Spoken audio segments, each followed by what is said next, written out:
Welcome back. A berry found deep in the Amazon rainforest is quickly becoming the latest health supplement craze.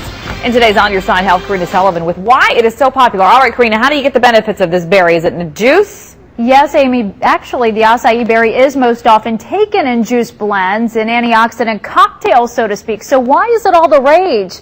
New York Times bestselling author Dr. Nicholas Perricone rates it the #1 superfruit in the Perricone Promise, helping you look younger and live longer. And a University of Florida study says it can even blast cancer cells. So get this. Doctors say the acai berry has 10 times more antioxidants than red grapes. And that's impressive because antioxidants are known to boost the immune system and promote healing. University of Florida researchers studied extracts from acai berries and found they can trigger a self-destruct response in up to 86% of leukemia cells. But remember, these juices are supplements, not medicine, and not a guaranteed cure. The berry also has been known to improve joint pain and boost energy, so it's particularly helpful for athletes.